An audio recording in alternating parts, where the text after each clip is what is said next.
And he's got no shortage of talent around him, people that can come up with some creative, make it look good, make it sound good. He can afford to do whatever stunt or whatever he wants to do. You don't need the streamers. You can do it. Today you need... Yeah, you don't need, but the streamers is beneficial. Yeah, that's For what sure. I'm trying to For say. sure. Streaming beneficial to utilize them. They have a grasp on, the Younger culture. the masses, the younger culture, and the retention is becoming longer. What's good, Elevators? It's your boy Elevation here with another episode of the JBP Elevated, where we speak on the Joe Budden podcast and all of his co-hosts on and off the pod. I really wish Joe would get with the times, even more so than he already is, and allow Flip to stream underneath the JBN. There's got to be a way they can figure that out, because Flip is well versed within the streamer communities, whether you want to give him that credit or not. He's already trying to use the model on his own platforms, and I feel that he would stream more if he was given a green light.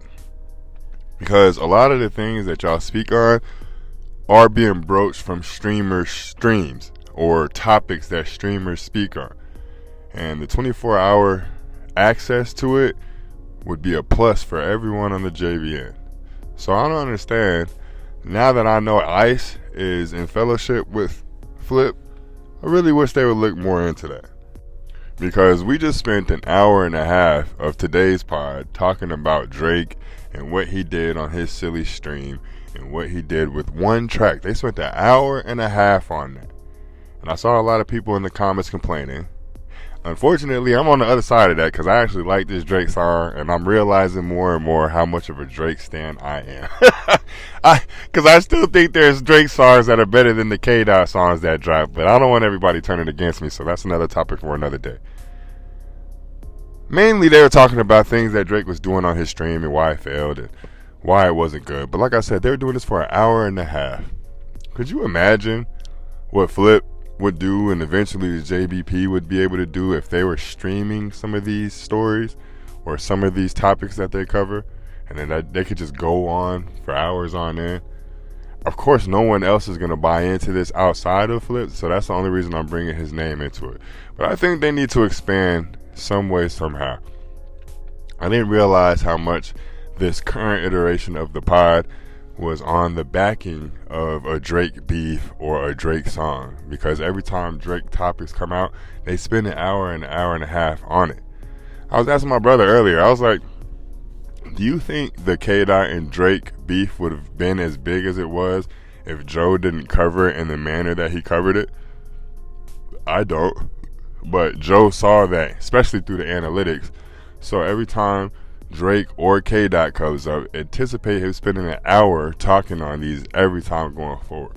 But instead of using a podcast to do this, this is where the streaming comes into play, because you would get all the access that you want to cover these topics, and then eventually your streams would start getting clipped up, and they would use your streams for topics on their streams and things of that sort. So it's just a big ecosystem, which is the only reason I'm bringing it up.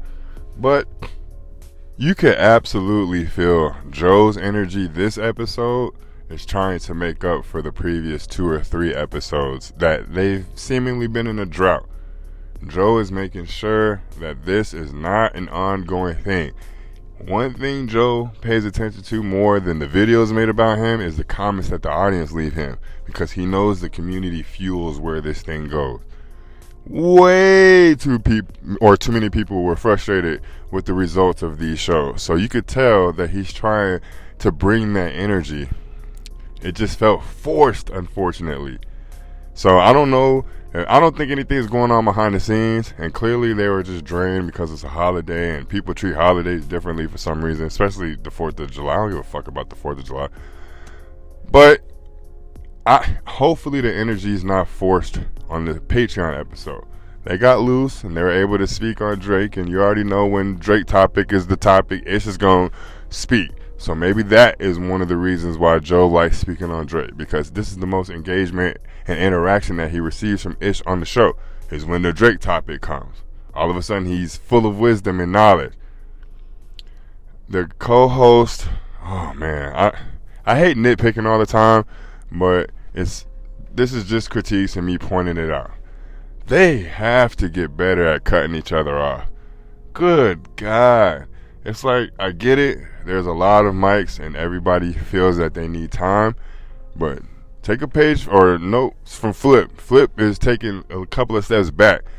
I don't have to have my voice heard all the time, which is why I didn't make fun of Flip, or not make fun of, but call out Flip to the same criticism that I did with Ish and Melissa the last video.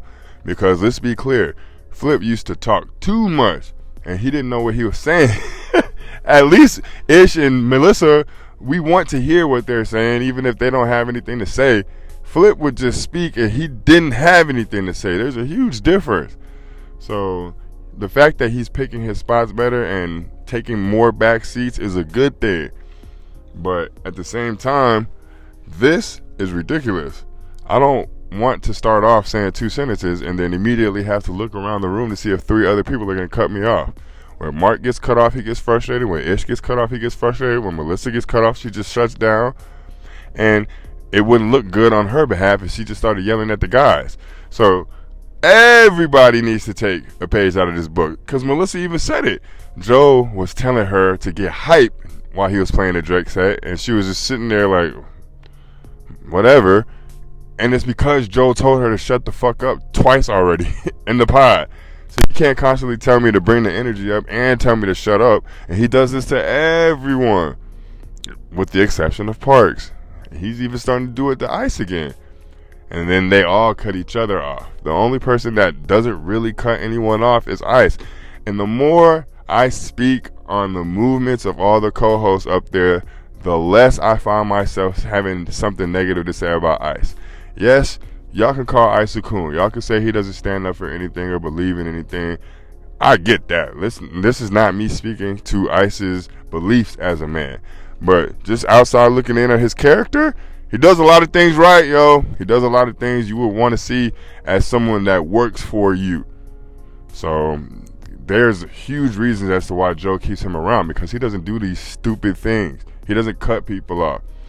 He's terrible at taking jokes, but they all are.